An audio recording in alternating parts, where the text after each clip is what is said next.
Hey everyone, welcome to another Industry Night with me, Nycci Nellis, the show that takes you on a deep dive of the happenings in and around the hospitality industry. I'm so excited about this show. I mean, I'm always excited about my shows because they're so much fun. I talk to the most amazing people. And if you're watching this right now on YouTube, then you see I am surrounded by like a Basque cheesecake with caviar and some caviar, because I'm very lucky that this show has a sponsor, and it is Maryland Caviar. And my guests today, chefs Isabel Coss and Matt Conroy. You know them from Lutèce, Pascual, and the new Maison Bar. We're going to talk about some caviar, but really what we're going to do with them is go on a deep dive about their careers, how they got started, how they wound up in DC, and their dedication to mentorship, which I think is amazing, and what they're really doing at their restaurants now, and how they're shifting and changing and understanding the nuances of the restaurant business. As you can see, or if you're listening to me here, I am at a.kitchen and bar in DC on 1 Washington Circle. I have been so grateful to Ellen Yin and Eli Collins and George Madowski for hosting me here for the last 4 episodes. It's such an amazing space and the food is delicious.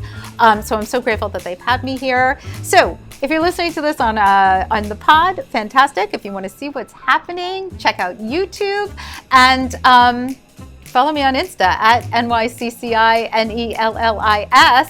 Like, subscribe, share, all the things, because this show has some tasty morsels in it. All right, let's get into Matt and Isabel.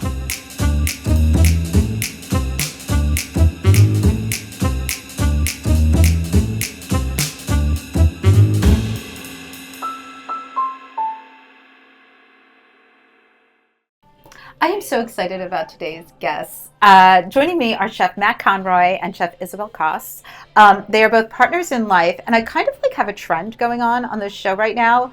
The last couple of weeks, almost all of my shows have been married couples, which is really interesting, except for Fatima and Omar. Siblings. Yeah. But couple nonetheless. Anyway, but they have some of the most talked about restaurants right now, and if this does feel familiar, it is because I did have Fatima and Omar on the show a couple weeks ago here in a.kitchen, and they really gave us a bird's eye view of their way of thinking and working in hospitality. And just a side note here, I mean, I've known them forever, like when they were little kind of thing. But what's really interesting here is that Matt and Isabel connected with the Popal Group thanks to a Craigslist ad. But the two of them have this amazing resume individually, and then they combine together. So today they are behind Lutèce, Pascual, and Maison Bar.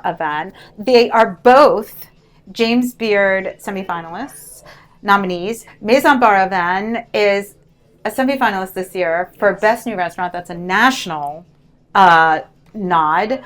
You both have accolades up the tush, which is so exciting. And I'm so grateful to have you both in on the show today. So I want to sort of talk about, I had you on Foodie and the Beast a couple months ago, I guess, at this point now. And what I loved is how the two of you talked together about your passions, but you each have very rich beginnings. So I'd love to talk, Isabel, I'd love to start with you, because you were a ballerina. Yes. And how did you go from standing on your toes to baking bread?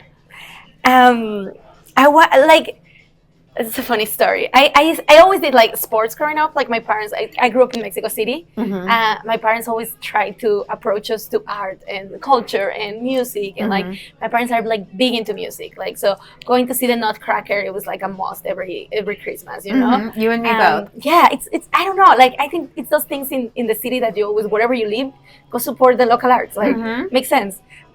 So my parents could do that, and sports was part of like our growing up. Like my mom wanted us to experience a lot on it.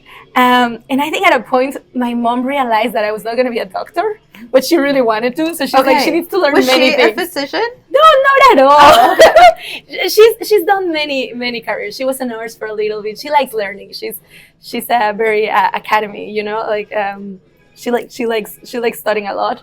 So one day I think she was like, I don't think she's gonna be a doctor, but I'm gonna try to teach her or to learn as many crafts as she can. Okay. So I did ballet for many years. I did it like professionally because I wanted to study filming. I love movies. I love movie directors. I wanted to be a film director. That was like kind of like my dream. You're directing something different now, but completely. Right? No. And then she also approached me to like cutting hair. I know how to do that. Sewing, I know how to like build dresses because my mom's like, it's not gonna be a doctor. She needs to learn something. I went to secretary school. I went to a couple schools like craft schools, and then I fell in love with cooking. I ended up in a kitchen. My brother was the one that told me it was like. But were you a food family? Yes. Okay. Because I think that has not for everybody, but. It has an effect. I don't know if it was my parents. I mean, it was like growing up in the 90s. I think my parents had to work, both. So we had a lot of I think I grew up in a country that is very food forward. Like most of it. Getting access to fresh food and like home cooked meals. It's very easy in Mexico City. Like you just, after school, you go to a fonda, and that's where it's kind of like our bistros in Mexico. It's like 30 pesos, 40 pesos, and you can buy a soup, a rice, and a main packet to go and take it home. So home cook access, it's very easy in Mexico. So we did grow up in food, even if my parents were not big into cooking. My grandmas do cook like the angels, Right. My grandma is from Michoacan, from the south of Mexico, and there's a lot of traditions that I think it's a cuisine that is not that popular or not been that explored. But avocados, lime, blackberries come from there. Uchepos, corundas, like the moles, like the amount of regional cuisine in Michoacan that I also got to experience growing up was very, very beautiful and very nice and very delicious. So I think when I decided that I wanted to jump into kitchens, I think the discipline of kitchens remind me of ballet. The movement of kitchens, you have to move your body. It's like a dance. It's a choreography. Yes. I remember being the first day just in the pastry corner as a stash. In Mexico City at Pujol, and just like in the corner, they only let me touch herbs, and just looking at everything around me and being like, this is a dance. This is a dance. There's a director, someone's getting yelled at, someone's not doing their proper pliés, and at the end of the day, the show needs to come in at 5 o'clock. No matter what. No matter what. No, I always say one of the things I love, like being in a restaurant before service, watching the chairs, the polishing of the silver, everything being placed, cups being put down, glassware being done, watching everybody move and make things happen. I'm always like, it's like curtain jitters. Yes. Before the curtain goes up. Okay, Matt, let's talk a little bit about your beginnings and how you wound up with cooking as your passion. Yeah, so probably not quite the same as Isabel, but a little different. So I grew up probably not in a family that was super about food. I think both my parents worked. Me and my sister played sports, so it was very much like get food on the table, but get us to sporting events or whatever we had going. And then when I was in high school, I was 14. Where'd you grow up? Right outside of Boston. Okay. And there was a little diner my neighbor worked at. He was just a short order cook making omelets and pancakes and stuff like that. And they asked if on the weekends for cash, I wanted to start learning how to, crack eggs and wash dishes and stuff like that. So I worked Saturday and Sunday morning starting at 6 a.m. When I was 14. And little by little, they would teach me how to, he would get tired at the end of the shift and be like, hey, do you want to do the pancakes for the last couple orders? Or do you want to make the omelet or something like that? So little by little, I did that. And then all through high school, that's where I worked. And I was doing... when we were on summer break, I would work full time there. Wow. And then I started even working in other restaurants and stuff like that while I was in high school. So right away it became a passion and watching cooking shows. That's when Emerald was on TV and stuff like that. And Food Network, everybody was still in Chef Whites, and that's really how I got into cooking. I always say, I say it on this show a lot, but I think what the Food Network did for culinary in this country, for knowledge, it's a way more educated consumer, not just on the coast or in the big cities, but nationally, because of Food Network and even shows like Top Chef, right? It brought it educated. It was like sleuthy education, right? Yes. Like it educated people who maybe don't go to Michelin-starred restaurants, maybe people who don't have access, but who will now go in and be like, no, I know about this cheese, or I know, it's a more educated consumer. I agree. It was really, I think it helped American dining altogether. Like even now it's still helping people, younger generations that are now coming When I up, told my parents I was going to move to the States to cook, because like I was in culinary school in Mexico, and there's the option of go to France, there's the option, Of course. you can travel around for cooking. Like, and when I told them I was going to come to the States, my parents were like, what? I'm like, no, there's an American cuisine, Yes. and it's like amazing. And I ended up moving to New York. Right. And right. It's not like you moved to the completely. middle of nowhere. Yeah, no. I moved to New York to cook Mexican food. No, I moved to New York to cook. Okay. I moved to New York to cook. I always end up doing Mexican food. Did you know where you wanted? Like, did your cooking school help place you? Did you know where you wanted to go? No, not at all. No, not at all. First, I moved to Long Island. Oh. First, I moved to Long Island, and then moved to the city. Okay, And there was a Long Island pastry is not chef. New York. Yeah, no. I mean, it's New York State. Yes. No, but I knew I wanted to learn, like, to continue learning pastry. And it was that time, 2011, that pastry chefs were like the hottest of the kitchen. You know, like there was like a culture of you would know who the chef was and who the pastry chef was in every restaurant. So I was like, no, I want to learn pastry from like the best. Okay. And end up there. And then where did you two meet? We met cooking at Empeon. Alex had just opened Cocina. Alex Tupac. Alex Tupac had opened his second restaurant. And Isabel was already working at Taqueria, which was his first restaurant. And then when he opened Cocina, I had just moved to New York. I started maybe like a month after they opened, I think. And that's where we. Empeon Cocina was this very, like, I think, very ahead of its time Mexican restaurant on the East Village, like on Avenue. Because wasn't it more, so when I think about some of the restaurants that he was doing back then in the city, there wasn't, Mexican cuisine was not focused on Mexico City cuisine, which Mexico City is its own. It's its own. I mean, it's like its own New York, right? It's its own. I mean, it's own bigger, parties. It's its own, right? Yeah. But I don't think as many people were aware of the kind of cuisine culture that was happening in Mexico City. And so he was kind of one of the first to sort of bring that, right? Yeah, I think that was, we were in the East Village, and it was definitely well ahead of its time. Most of, like, if you ask somebody, there was no Cosme at that time. There was no, Enrique wasn't even in the city yet. There was no Michelin-starred. No, and there was there's always been a large community of immigration in New York, but I think, like, the approach was like to translate it into like other techniques, or to focus in like little techniques of the Yucatan or stuff like that. That didn't exist. Like I remember like getting ingredients, like specific ingredients back then, so hard. Like nobody was talking about nixtamalized corn, and right now any restaurant you assume it's gonna happen. So I do love that history of cuisine, because I do think it moves forward. Like it keeps building from like I think we're talking about like the cooking shows. Yeah. The education continues. Maybe it's harder now, we don't see it that much, but like I can talk to anybody about mezcal and they know it, or nixtamalizing, or like people know newer techniques. Can I tell you, just because you brought it up, a funny mezcal story? Please. So this is probably before you guys moved down here. Tatsitsima was the food critic here. He just retired.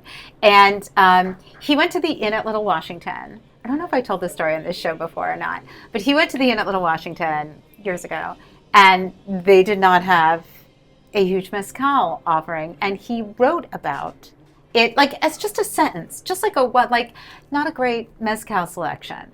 And years later, he and I go out to, we dined out for a review, and he ordered a mezcal drink, and he said, I don't know if you know, but I really like mezcal. And I was like, I don't know if you know, but everybody in this city knows that you like mezcal. And he was like, what do you mean? And I pointed to that article, and I was like, you now need to pay attention, because everybody has a mezcal selection specifically for you, Tom. That's funny. Isn't that funny? That's funny. That's amazing. That's a good influence. That's the power of critics. Yeah. That is the power. That's the power of the written word, without a doubt. That's awesome. But yes, but thank you, Tom. Maybe it made it easier for Pascual, Yes. But also, there's been such an elevation. I think we can give World 50 Best a lot of credit for elevating the food and restaurants in South America, in Mexico, you know, that people are like, oh. Peruvian cuisine is like, Right. you know, we love it. And has the titles it deserved that it wouldn't have had before. Exactly. So what brought you guys from the big city to a little city? Craigslist ad. Craigslist ad. I know, but were you looking? And what were you doing on Craigslist? Okay, this is so 2020. I mean, come on. There was still like, people would still find, so it started, I was trying to post an ad for a dishwasher that we needed at Oshimoko where I was working. Okay. And I just wanted to see what other people were posting, you know, find out what verbiage people were using, whatever. Okay. So I was just kind of scrolling. I was sitting there and I came across one that said wanted chef. What did it say? Like wanted Michelin-starred chef or something like that. It was forward, like Just the most basic. There was looking nothing chef, else. right? Michelin, And for some busy. reason, I went in, I posted my ad, I did what I did, and that night I got home to Isabel and I was just like, hey, this ad for some reason caught my eye. What do you think of this? And she's just like, respond to it. What's the worst that could happen? Right. And that's, Omar had posted that ad. Isn't that funny? I didn't ask him when I was talking with him and his sister, like, why did you post an ad on Craigslist? Like, were people doing that then? No, I know. It started to, I don't know. Maybe No. they did. Yeah. I think for some positions in the kitchen, you were still be Yeah, there using was still like, Craigslist. you would be using Craigslist and Culinary Agents. Those would be like the two places you'd Right. be posting ads. Right. There was like, I think for certain positions, there were still people looking on Craigslist. I for love your jobs. last job still came from Craigslist. Yeah. So, So this is before the pandemic, yeah, right? Yep. Yeah, I was still like, I wasn't looking for a job. I was good running Oshimoko, and we decided Because you were very passionate about that restaurant, Oshimoko, right? Yeah. I opened it as the chef de cuisine. We got a Michelin star in 6 months of being open. Everything was going great there. I just responded to it because I was just like Isabel said, like, what's the worst that could happen? And we just started talking with the Popal family. Couple like emails back and forth. They drove up, the whole family. No, we came first and we hung out with Omar. Yeah, Omar invited us to his apartment in Adams Morgan and he took us out to all the restaurants around the city. I remember we went to Tail of Goat. We went to Bresca. Like we had like a day and a half, like on our weekend. And he was so hospitable and so Omar, you know, he drove us around in the Jeep. Gave us a everywhere. tour of the whole city. This happened over here, and this is here, and this restaurant used to be over here, and it definitely like when we got back, we were just like DC could be like a good change of pace, but there was nothing more. It was still just like very early stages of that conversation. But then all the family came and visited you in New York. The whole family traveled to New York to like get to know Matt more. That sounds so like I know. Yeah, literally, it was a reservation for all of them. Yeah, they came to Oshimoko. I think they're just like that, you know. They care so much, and they just wanna. They wanted to. They were interested. I think it was, like they were excited. I think they met you and thought it could be like a good addition to like to the family. You know, they always want to grow. They always wanna. They care so much about this industry. They care about the city. It's a big family. Right. Like. I think back to the mentioning of like the partners and the couples, like I think the idea of like everybody does it by themselves, it doesn't exist anymore. Like you need to surround yourself with good people. But they're so passionate. And what I think is interesting, especially about you all getting together, is that there was a shift. Once they opened up Lapis, there was and La Pop, there was a real shift in the kind of cuisine that they were doing because Cafe Bonaparte was a darling little restaurant where Lutèce is now. Yeah. But it never was like, it was a darling little restaurant in Georgetown. That's all it ever was. Right. It was not, you know, looking for a war, you know, it wasn't that kind of cooking. So what was the vision with Lutèce? Because that's not what you were cooking at that time. No. Like, how did you wind up being like, I got this? That's okay. So that's kind of a crazy story. So they had Cafe Bonaparte for 18 years. I think it was open, and I think it just kind of run its course. Having a restaurant for 18 years, any business for 18 years is phenomenal. Yep. So when we came down just to visit again, like just kind of making trips back and forth, Omar was showing me. It was still Cafe Bonaparte at the time, but they were in the middle of remodeling it, and they had hired a chef already.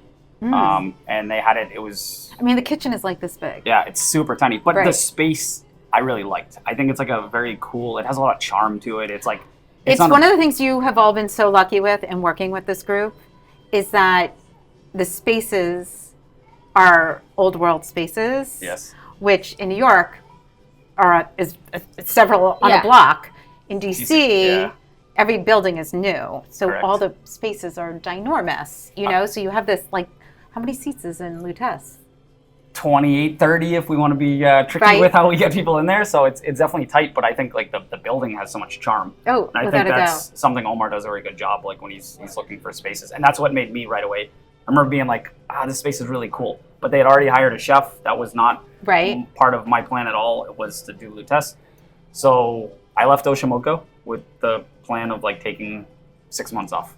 Oh. That was literally what What the month? plan was. What? January. Okay, and then January. everything shut down. Good timing. Um, Excellent timing. So I left Oshimoko. We went to Oaxaca. Isabel and I were in Oaxaca. I think we were there like 6 days, maybe. Please. We're going to stay there for like 2 weeks. That was kind Yeah. of the plan. And Omar, no, because this had to have been in February. Yeah, this February. So this is the beginning of February. We're in Oaxaca, and Omar texts me, "Hey, can you get on a phone call? We need to talk." And I was like, "Yeah, sure." Like at this point, there's no plan of any restaurant happening, and he said that they needed to get rid of the chef at Lutèce. And if I I wish I could remember who it was, just like for a little bit of was gossip. the- it was like a family friend, someone recommended. They don't even live in DC. They were here literally. They moved here from France. So I think it was a very short Oh, right. thing. Right. Um, Okay, go ahead. So they asked if I would be interested in taking over Lutèce because they had a Valentine's Day disaster. I'll put it that way. Okay. And they were just like, "Hey, would you want to take it over?" And I was like, I like the space a lot. I think it's cool. It has a lot of charm. So You were so excited. You We- were Were like you this. cool but did you understand what they wanted there? Like the French going French, I knew it was French. right? I had cooked French food in a lot of restaurants, so that was it's kind of I think the two foods that I love is Mexican and French. So I definitely was on board with it. Okay. I didn't know what it was going to be. I didn't know what I was walking into. I didn't, so I took a flight back to New York where we still lived, got on a train, came down with a backpack. I was roommates with Omar for, 2 months maybe? Longer because the pandemic hit. Yeah, but then we went back to New York. Yeah. We closed the restaurant for like 3 or 4 days. Okay. I kept the staff that was there. I used whatever was there. I wrote a menu, did a whole staff training. We reopened. My first day off was the day we closed for COVID. So it was a quick Wow. couple weeks, and we closed, and we were closed for the whole summer when that restaurant started, and then we reopened in the fall, later that fall. But it was not an opening like anybody would ever plan. It was very rough. Yeah, it was rough. It never had an opening. It never really had an opening because they did like Right. even at the beginning it was still kind of called like Lutèce by Cafe Bonaparte or something like that. It was still this like kind of in between. Well, also I think back like when I was with David Hagedorn and we were there for dinner. We were eating outside. I think it was like, I don't know, I'm so confused by like where we were in the pandemic because it feels like it just like It's all we were in, we were out. Yeah, we might be in, wait, or we're out. Do you know what I mean? So I can't recall, but it was pretty early on in your relaunch and we were dining outside. I remember that well. You and I had actually not met, but like you came and we went inside and he had met you, so we were all talking, and it was like nobody introduced us, and I was just like, oh, I guess we know each other. Yeah. That was just the craziest time. Like I think I think a lot of people try to forget that because it was like 50% inside, outside. It was crazy. It was just a crazy time. So let's talk. So where did you come from? Like, were you part of the, do you know what I mean? Were you like, well, I'm part of the deal. Like he's moving. No, not really, because I had a job in New York, and I was like, I had a job.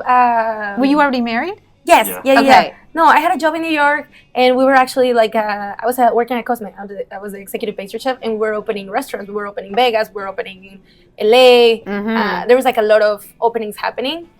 So I had my hands full. Right. But I think, honestly, like, you don't say it, but he was so excited about the space of Lutèce that he immediately was like, I'm taking the next flight, grabbing my stuff, gonna try to do it. He's like that. He goes like Matt is black and white. If he goes full on. Look, you know, he doesn't do things halfway.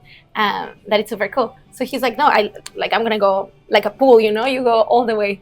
Where I'm like, no, I still have a job. I don't know if I'm gonna move yet. But were they offering you a role? Not really. No. It was I was more, just sort of curious. No, it was Matt gonna be the chef. I think they knew we came in a tandem. Yes. But no, absolutely. Like the position didn't exist, and I think you just saw the opportunity of Lutèce. That I think now look at it, it's an amazing Like it's always been an amazing place, but you had a vision on it, and he wanted to explore it.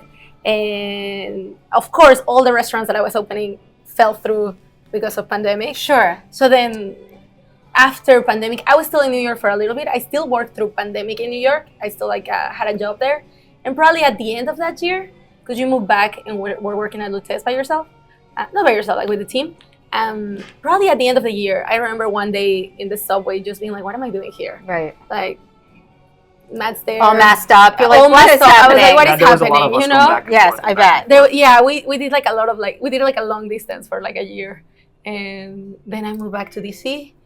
Or I moved to DC, and then I think, you know what happened? I started showing up at the restaurant and just being like, what you guys need today? What you guys need today? What you guys need You're today? bored. You're like, and I need something to do. Yeah, I was like, social media. Okay, I'll help you with social media.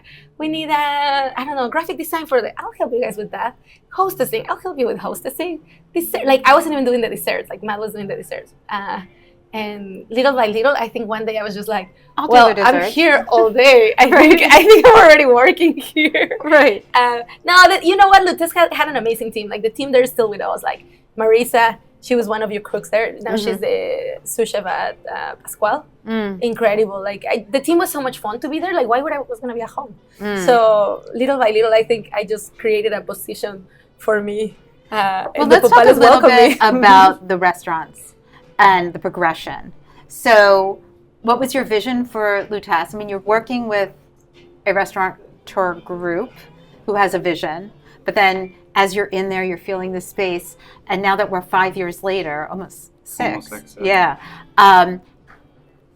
Let's just talk a little bit about where it began and where we are now, because I'd love to know that progression and then how that evolves to opening up Pascual and then Maison Bar event. Like it's just, you're doing these very distinct and unique operations here in this city, and I'd love to see where your head's at on them. Yeah. Both of you. Yeah. So obviously Lutèce was the first one. At the beginning, it was kind of like when it was at In Between before I started, it was like a kind of an all-day cafe still. It was still, they were doing breakfast, lunch, dinner, 7 days a week. It was still kind of that in between. When we came back, it was still lunch and dinner. There's no lunch anymore. Lunch is tough. It's very hit or miss. It's a tough. In the city, lunch is tough. It's always been tough. Yeah. I mean, I'm talking like when I started the list 22 years ago, listaryouonit.com. When I started that, even then I remember restaurants being like, can you help us with lunch? Can we advertise lunch? That was when Penn Quarter was the hottest area and all the restaurants were opening up there. Yeah. It was always hit or miss. Yeah. I don't know why that is, but it's weird. Yeah, even New York, that was something it would be, you'd have a sunny day, 70 degrees, and you're like, all right, we're gonna have a great lunch.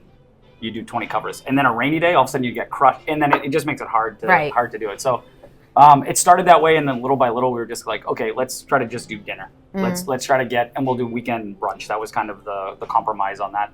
Well, Cafe Bonaparte was always known as a great brunch space. Yes. I mean, it did a very lively brunch. Yeah. Always. Yeah. So we kept that, and it started building little by little. I think at the beginning it was tough. The staff was very limited. It was a very small team. It still is a small team, but it was. Well, it's tight in there. Yeah, nobody knew what it was, and then little by little, Isabel came on, and then we just kind of kept building it out and doing, making little changes and. But so right now you have the a la carte menu. Yep. And. We do a chef's tasting. Chef's tasting. Yeah. And then we do weekend lunch. So we still do that on Saturday and Sunday. No more brunch. We call it lunch. So it's a little more in between. Okay. We think at lunch you can drink a whole bottle of wine and it's okay. That's my kind of lunch. Yes. Yeah, you order. I don't really go out for lunch often, but when I do, if somebody's like, we're having wine, I'm like, yeah, it's lunch. Yeah, exactly. Why else am I going out for lunch? So that was our way to make everyone feel okay, ordering a bottle of wine on a Sunday morning or afternoon. And then how did Pascual come to be? So I think Pascual was kind of always if Lutèce didn't happen, because that wasn't part of the original plan, it was opening a wood-fired Mexican restaurant, which was part of the plan. Okay, their plan too? Their plan, yeah. Okay. I think when they came to visit at Oshimoko, they saw that was a wood-fired Mexican restaurant. It was very much, and they were like, "Oh, this would be very cool to bring to DC, something like this." So that was supposed to be the first restaurant, and then obviously with pandemic and everything, it kind of got pushed back. We came on the other side of it, and we're looking at spaces, and came across the space on Maryland Avenue, which is Pascual now. Right. And it was a barbecue place. So what was good for that is it already had 2 types of ventilation. So one for smoke or fire, and then one for the gas line. So that's how we found that space, and it was like, oh, this could be perfect for what we're trying to do. People don't know what a nightmare of ventilation is, right? It's especially in a residential area. Yeah. So when we came across that, we were like, oh, this space. And when I say perfect. people, I mean non-industry people. Yes. Right? Like you go to a restaurant, you're not worried about the HVAC or the ventilation or anything like that. And sometimes that can be one of the biggest costs for opening a restaurant is doing that. So we came across that space, and they were looking to sell it, and Omar showed it to me. Then Omar brought the whole family over there. And I remember sitting on the patio because it was still when it was Kenny's barbecue. It had all these picnic tables outside, and we sat out there and just talked about it and what it could be. Well, not only that neighborhood. I mean, I always feel like Capitol Hill is sort of this unsung neighborhood in DC. People just think it's where government happens, but it's so residential. And the people who live there really dine there, you know. It's really, I mean, I have lots of friends who live there, but like when I first moved here a long time ago, you know, I didn't know anybody who lived on Capitol Hill. Like only my friends who were like in politics lived on Capitol Hill. Like I lived in Adams Morgan because that's where like that's the cool people lived. You know what I mean? And I worked in Georgetown. Like the city has expanded so greatly, and now there is amazing dining in almost all quadrants of the city, you know? Yeah, it's a little residential pocket that I think they take a lot of pride, even residents of it. So how did you bring your talent to Pascual? Like you had a vision, the two of you, but I think of you as more executing there. Am I wrong? Yeah, I'm there full time. Yes. If you come over, you'll see me.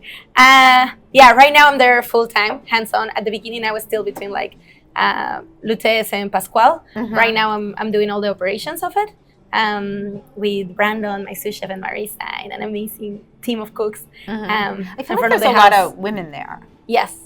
It feels very. I feel like there's women on leadership, but it feels very female in there. The space is very feminine. Do you know what I mean? It's a very feminine space. It feels warm and comfortable. It has a feminine vibe to me. We always have that joke at the restaurants because when I was at Lutèce, I think there was a time that it was like 80% women at Lutèce. Oh, wow. For like 2 years. Okay. And then at Pascual, it happens that I think when there's women in leadership and then other women want to join those teams because you get attracted and you end up building like really nice teams. So yeah, I think it all comes, you know. But right now I'm like in charge of the operations of Pascual, like service, new menu, development. I'm trained as a pastry chef, but like I grew up cooking. Right, you can cook. So it was a new challenge. For people who haven't been able to get into Pascual, just give me like an overview of how you would describe the menu to people and how it's evolving for you. Because to me, you have some standards on there that are delicious and worth all the praise, but you're always getting creative and doing other things. For sure. I think Pascual menu, my best way to describe it would be like, it's like a Mexico City restaurant right now. My goal is for you to sit there and kind of travel a little bit on it. And the food you could get maybe is not exactly what you find as traditional Mexican cuisine, but the techniques are there. Like we use moles and we use, we do our corn every day. Like we do tetelas, we do flautas. We use Mexican techniques as the base, but then we try to highlight like local farmers, what's in season around in DC, local seafood purveyors. Like we have an amazing branzino fish right now. We have like great scallops, like tuna that is coming from Maine. So it's how do we take that tuna and make it with Mexican flavors, you know, to the best it can be.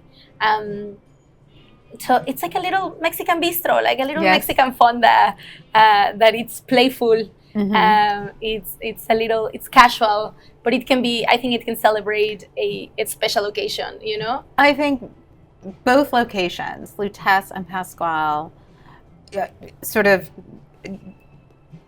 they don't split hairs. Like they are both neighborhood restaurants, but they are both destination spots, and that is a hard tightrope to walk, to create and to pass and to yes. I think that's something we've always said about the restaurants. Though, is we want it to be the restaurant where you can go and have a mezcal or a glass of wine and an app, and like if you wanted to leave, you can, and it's a quick dinner. But you could also go and celebrate a anniversary, a birthday, a promotion, whatever it is, and order an expensive bottle of something and have a great time, but still be approachable to the, we have people who are fortunate that have visited us, 50, 60 times at some of our restaurants. And it's like, I think that's really amazing to have that and have a place where they celebrate, but they also just come in and have a casual dinner. I just want a burger or a piece of fish or something like that. I also, for me, I think it's about a little like how you dress up for dinner. I love dressing up for dinner. Like I'm gonna go to the most casual place, and I'm gonna put on heels. I'm Have gonna we dress up. No, I love dressing up for dinner, and I hate when I feel overdressed in heels in this weather. So I met somebody for dinner last night. They're like, "Do you have snow boots?" I'm like, "Snow boots? No, I don't. I do not have snow boots." Should I make those in heels? I have heels and kitchen shoes. That is all I have. These are wedges. Yes. I went to dinner last night. Like the Uber pulled up, and there was the sidewalk was shoveled, but I had to get over the mountain of snow, and I was like, in my fur coat and dressed, and I'm like, oh, somebody should be filming this because this is going to be funny. All right, I want to take a pause. Okay, and then we're going to get into Maison Bar event. What I want to do for the rest of the show, before our caviar conversation, we've been talking for a while, and I think it's time for some caviar. I want to talk about Maison Bar event. It's very exciting. It's I feel very different than what you're doing with the other two spaces. But then I'd love to dig in a little bit to sort of the nuances of working in DC, the things you're dealing with, and the things you see down the future. So we have our caviar conversation. I'm very excited to have a sponsor of this show, Marilyn. Oh, wait. I need the spoons. I hope Al brought me spoons. Let's see. Oh, caviar spoons are the cutest thing. I have little caviar spoons. Perfect. Yes. Yay, Al. Okay, so this is Maryland caviar, and it's 25-year-old fish, and the caviar matures for 8 months with a little bit of salt. And to me, this is the Imperial Gold. So he has two different products. So I think it's time for some bumps. Let's start with our caviar bumps. And then I'd love to hear like your first impressions and what you think. Okay? Take it. Let's do it. Come on. Ready? Let's all dig in together. Here you go, my darling. Have at it. Let's go. Ooh. Not a bad way to start the day. No, I want to be known as the girl who has the caviar. The girl with the caviar.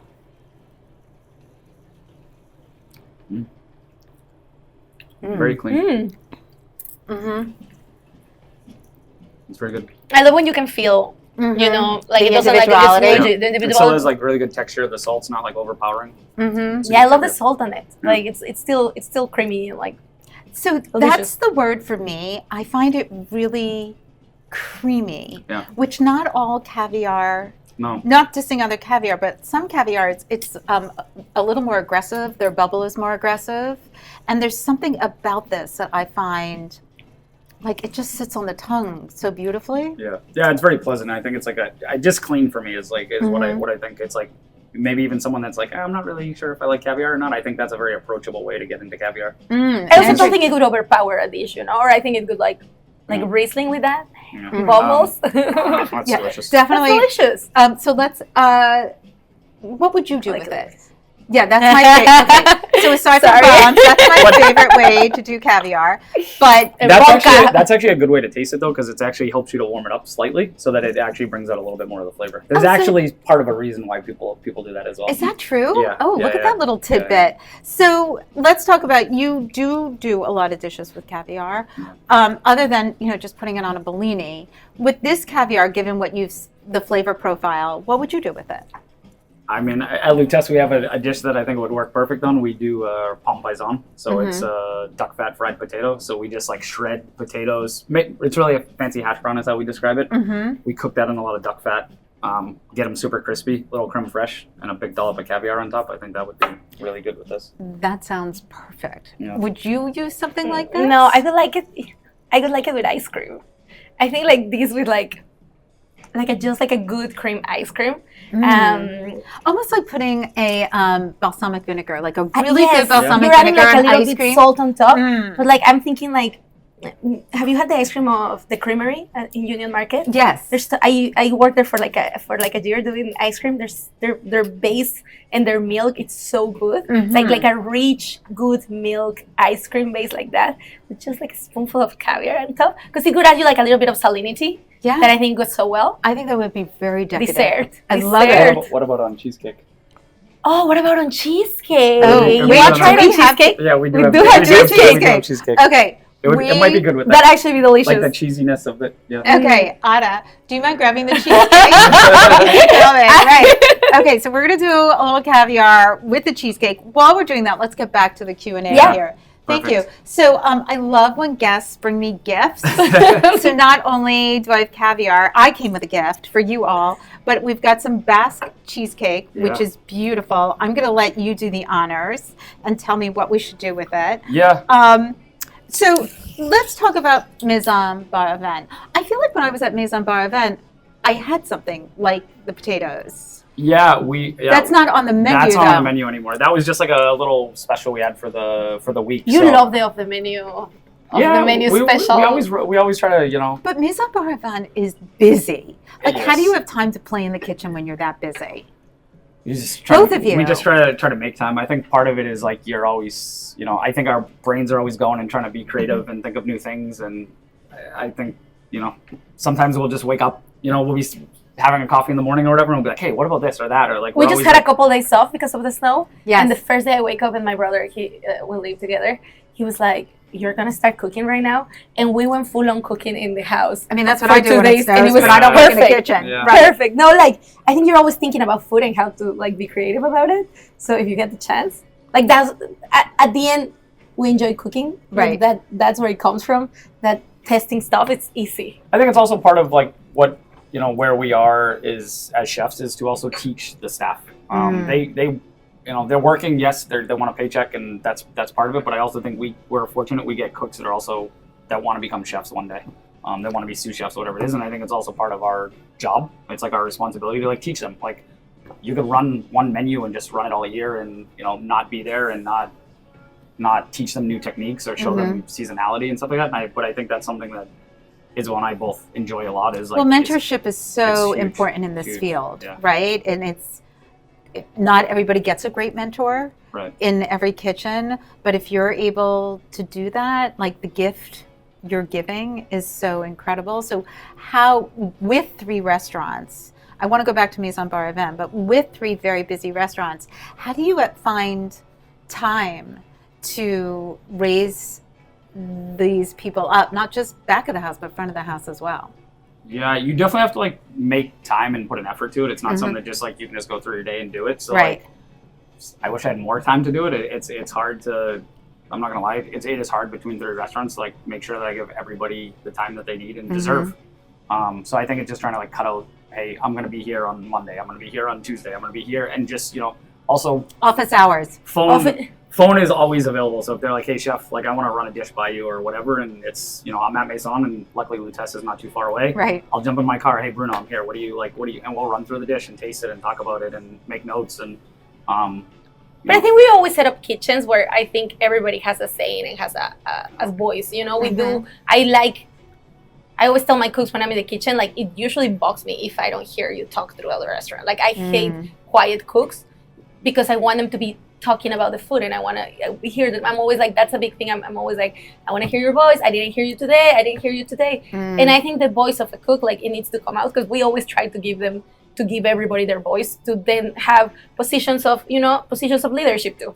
So I think we're also lucky. Like Lutèce, you have Bruno, Chef Sophia. Yeah. Yeah, and if there's something we'll always tell them, if there's something you want to work with or haven't seen or whatever, like let's bring it in, let's do it, let's teach it. Whereas like some kitchens, it's like you say yes chef, no chef, and that's all they want. And like we want everybody to put dishes on the menu. That's like a thing for us that I think it's also important. Like I think as you expand, if you don't have people you can trust, Yeah. You know, you can't be the restaurant. Well, where is Matt cooking tonight? Right. Is he at Maison or is he at Lutèce? Yeah. You know, No, like we you couldn't have to do have the- a team We couldn't that do you the can other trust. restaurants. And it has to be Right? good every time. You know, Right. the guests deserve to be good. Doesn't matter who's in the kitchen. Like, Right. Well, the They guests shouldn't know actually shouldn't know. they shouldn't know. They shouldn't know. That should. Sometimes they think you're at the restaurant every time, but you know, you I physically know. can't. But I there's- love when somebody's like, "Well, I went to this restaurant and Wolfgang Puck wasn't there," and I'm like, I can see that would be that might be an issue for him. that might be an issue Yeah. for him, or like Jose, right? Yeah, we're Like supposed to- you know, you're like, he doesn't even own the restaurants anymore. But yes. Okay. Yeah, but yeah. people, again, that's an expectation of people not understanding the business or the business model and how Yeah. it works. All right, let's jump to Maison, because it is a different animal compared to Lutèce and Pascual. It's as busy as Pascual. Like it has that energy. It's a very sexy restaurant. Yeah. So let's talk about like how you and Omar and Fatima discussed the space and the menu execution and how you envisioned it. Yeah, I think it's a, you know, from doing Lutèce to getting all the way to Maison, it's like a more grown up restaurant, I think, in the sense of like we're able to put more, hey, we learned this from that, doing this project and that, and I think we really kind of hit what we wanted to do, whereas you can kind of get different vibes from the front versus the back. Because the back is a beautiful dining room. Yeah. I mean, I haven't eaten in there yet because I like the bar. Next time. I love the bar. The bar is so great. much. The The bar is great. You can see everything. And if I may, your bartenders are fabulous. They They do are a great such a job. trip to watch. I mean, they are working so hard. They are so busy. I mean, I posted a video Yes. of one guy. He was like shaking and stirring. It He is is busy. busy. Yes. For a wine bar, also the amount of cocktails that we do there. Susie's drinks, I think, are amazing. She's our. You know, I stick to the wine, but yes. Yeah, she does amazing cocktails, the space of the energy was like very important to us, and I think we did like it works pretty well. Like you have that energy in the front that's like what people think more of as a wine bar. There's a communal table and there's drink rails and stuff like that, and then the back is the dining room, full menu everywhere, which is I think nice. You know, sometimes we'll get messages, can I do dinner at the bar? I love dinner at the bar. Like Me too. it's the same It kitchen. actually like kind of annoys my husband because he's like, well, maybe we should make a reservation. You know, like, and I was like, or we could just sit at the bar. Like, I love sitting at the bar. Yeah. It's my preferred space to be. I just like it. Yeah, no, but the bar's great, and there's it's dinner and a show. You get to watch what's going on and see, and talk to the bartenders and and stuff like that. So, what would you say is like one of your favorite dishes right now at Maison? Like, if you're coming in, you got to have it. probably the chicken, the brioche stuffed chicken right now. It is really good. It's really good. It's something we said from the beginning when we were testing it. Jason, the CDC, and I were just like, if we're gonna put a chicken, it has to be really good. Your chicken, I feel like, is a lot of times a throwaway dish on a menu. It's just like, okay, we gotta have a chicken on Can there. I tell you something? I like always order the chicken. I love chicken. Unless there's lobster, I also order. Yeah, then you. Understandable. And I like steak too. No, but I do. I love, and I'm not a chef, but I'm a very good cook, and I make a delicious roast chicken. But when somebody really takes the time to do it well, it's such an indication that if that is delicious, so is everything else on the menu. And that's that's the approach we had. We were like, okay, if we can nail this, then not that the other dishes fall in line, but it's like, okay, this can be one where people should eat it and be like, oh, that's one of the better chickens I've ever had. Whereas a lot of times it's chicken. It is what it is, and I think we did a very good job with that. So that's probably one of my favorites. What else do we have? We do these shoe buns that are filled with tarama, which is like a roe that we whip and mix into cream, and it just is kind of like savory, sweet. There's seaweed. There's smoked people throat roe. don't know when they come to the table. That People are like, where is it? what's going on here? Yeah. There's like this green powder on top, and like it's a real surprise for the senses. Yeah, Isabel was actually popped by last night to the bar, and that's what can I she just had one of please those at the bar. Fair. Got a martini real quick. That sounds like a good.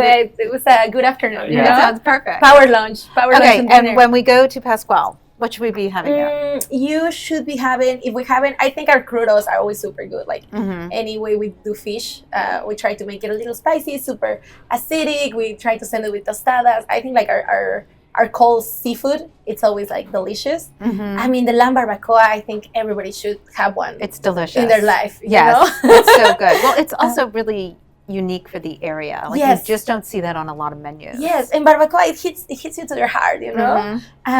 It's a family dish. Like growing up, that was a family dish. So I enjoy the breaking of the meat and all of that on it, and the beans. Like we source like beans from Oaxaca. I think that's an amazing dish. What other one? I think if we ever have a special, try it. Because it's coming out from like something that we're super excited, and we just want you to enjoy it. Steak tartare. A steak tartare. Our steak tartare, we make it with olives. We always like Matt loves steak tartare, So do and I. there's one in every restaurant. And we were like, how do we make it like a Mexican style? So this one is flavored with peanut salsa macha, and instead of bread, but comes with tortillas. do you not see steak tartare on menus in Mexico? But City? we do it like French style, with like Dijon mustard, Right, and and an black egg on pepper. top. Yes, yeah. Like you see it, but it's more on the classic French restaurants in Mexico City. Okay. And we serve it with tortillas just instead of bread. That's Which the makes sense. bacon. So like tacos of steak tartare, they're super good. All right, so I want to talk a little bit about the DC dining scene before we wrap up.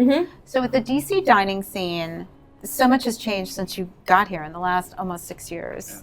Listen, I have people who come on the show who are like, this is rough out there. And I have people come on the show and be like, listen, there are ways that we are working. Like I just had John and Jill from Tail Up Goat, they're opening up Rye Bunny. Yes. And they're doing it in a, they're taking birdies from Austin, who I also had that couple on the show too. They're great. And they're doing, sort of this counter service restaurant, but that still maintains its hospitality. So everybody is kind of trying to find new ways because the restaurant model has changed so drastically. But it feels like with your restaurants, it's not a struggle for you? No, I mean, I think it is a struggle. I think it's everyone trying to just make a good restaurant, stay, do something people want to be at. Not trying to be, limiting of like, hey, we're a, super expensive tasting menu, or I think building the neighborhood first is very important to all the restaurants. I think that's something that, if you don't have the neighborhood support, it's going to be very hard to make it. So like, not excluding anybody, making sure that, I think at Pascual, the first people we invited were our neighbors next door. We're like, So hey, important. we got them in the door first, and they're regulars. They're in the restaurant all the time. And I think that's something that's been important to all the restaurants. I think Adams Morgan too, same thing. We made sure we went around to everyone and invited them in first, and getting them in to be the foundation of your restaurant. Yes, you're gonna get destination people, but that might be just someone visiting DC for one weekend, or they come in for a dinner real quick. But having that neighborhood support is, I think, something we've done a good job at. Yeah, I think, but that speaks to, I believe, not all restaurants, but when you say we're a neighborhood restaurant, the community is everything. The neighborhood is what's going to keep you alive, and you want to be there for them, and they will be there for you. Like it's a symbiotic relationship, Exactly. Yeah. You cannot just make it a destination restaurant. Like I don't know. I think restaurants right now need to play a little bit of many hats. Where before it could be like just a mom and pop, or just a dinner place, or just a tasting menu, right? Or we're fine dining. I think those labels right now, we kind of have to be more creative, and I think it can feel exhausting for the industry, where like we just have not stopped to be creative through the last years.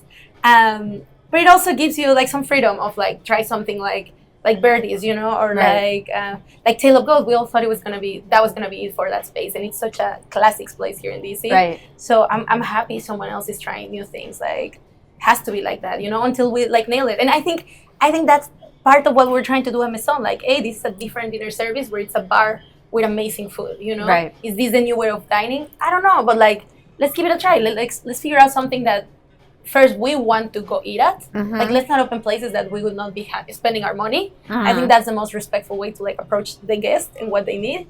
I think that's so important, because sometimes I'll see a restaurant open and I think, who'd you open that for? Yeah.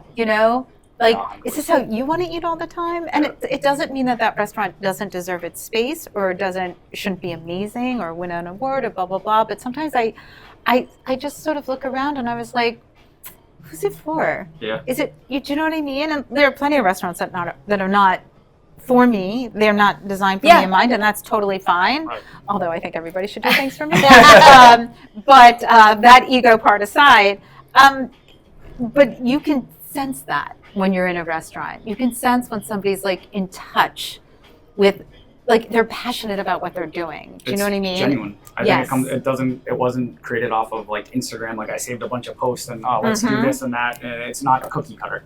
Right. I think coming across, and I think Isabel said it a very good way, we like at the very foundation is like, would we want to eat there? Would we spend our money there? Like dining out is expensive now. It makes me so happy when our team members of the other restaurants go and eat at the other restaurants. Like that's how it should be. Like if they're happy to spend their money in the same restaurants, then something is right. If not, we need to like reconfigure. That was actually part of the reason why Maison has different days off than Pascual and Lutèce, is because when we had just Lutèce and Pascual, they were the same days. So front of the house, sometimes they get, they might have a different day off or whatever, but back of the house really couldn't, they all work 5 days. So they could never eat at the other one. Oh. So part of the reason of doing Maison where Maison is closed Monday, Tuesday. Right. We get staff crossing over now so that they can eat at the other restaurants. Which is also creates more of a, we have cooks from Maison that are asking to go work a shift now at Lutèce because they want to see what they're doing over there. So it creates like a little family, which is... Well, not only that, it also creates ambassadors. Yes. Right? It's really... Nothing is more than, like, say, a tourist comes in and is dining at Lutèce and says, is having this amazing meal and says to the server, hey, where else should I go? And they say, oh, you should go to Pascual. Yeah. You know what I mean? Like, they've been there, they love it, they're ambassadors. Okay, before we wrap up, I'm going to just ask you each one question. Okay. So I know you don't get a lot of time off. I know you don't get to go out a lot, although clearly you go for your martinis and buns. No judgment. So yes, there's always room. Where have you been dining in the city that you're like, oh my God, that was an amazing meal? Or if you haven't had a lot of time to dine since you just opened a restaurant, what's on your list? Where did we went? We went to Chepany with my parents. It was a lot of fun. So where? What's his name? Chepany? No, the new one on Union Market. Elizabeth's the manager. Oh. Chaipani? Chaipani. I brought my parents and I thought it was perfect to like. It was really fun. Yeah. Everybody treated us amazing and food was delicious. And I also just had dinner at Taipori. So good. I have to get there. So good. He's very talented. Super talented and darling. All of them were. So I think those are the two most memorable meals I've had in the last month. I would agree with that. I think also just it was a random little date night that we had the other day, but just we live right near Red Hen, and it's just always Mikey. It's like a perfect like. The pastas. We had a couple apps, a cocktail and it's a pasta. legit Italian trattoria. We were sitting there too, and it's cold right now, and it's just like it's fire. The fire's warm. Exactly, and we sat at the bar. Yes, of course. It was perfect. Well, he's got that big Grillworks oven, not oven, the Grillworks grill, in the back, and it's the fire and the wood. Okay. You just like it's in this weather, it's like a perfect dining room to be sitting in. So I think that was a really good meal we just had. Yeah. Okay. Yeah, those three. Amazing. All right. Can somebody put some caviar on that cheesecake? I can't believe you're making me wait for it. All right. I want to thank you both for joining me today and for sharing your story. And I'm so excited to see what you do next. Thank you so much. Thank you so much for having us. That's a good I want a picture of that. I need a photo. All right. Thank you, guys. Thank you. No, thank you. Okay, that is going to do it for me today. I just loved having that conversation with Isabel and Matt. Their journey to DC is really fascinating, but I love how they have these three very distinct places executing incredible hospitality and delicious cuisine in fun and vibrant ways. And they are cooking food that they want to eat. And when you're there, you want to eat it too. I love that. It's so great. Anyway, so I'm so grateful to them for joining me on the show today. I am grateful to today's show sponsor, Maryland Caviar. If you don't know, now you know. And I love Isabel putting it on the Bass cheesecake. now you should ask for that when you go to Maison Bar event, because that sounds delicious.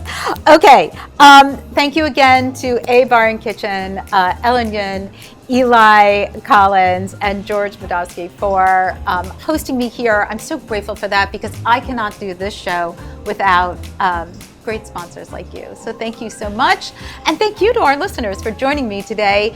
Don't forget, you can see this on YouTube. You can download it on your favorite podcast platform. You can follow me at NYCCI, NELLIS, on Insta and all the other platforms. And of course, go to thelistareyouwantit.com, the online e-zine that tells you about everything going on in the DMV.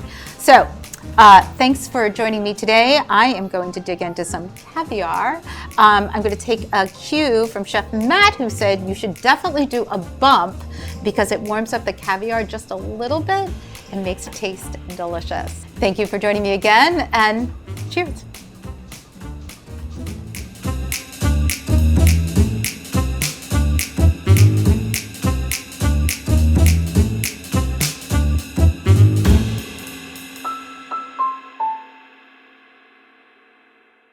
Produced by Heartcast Media.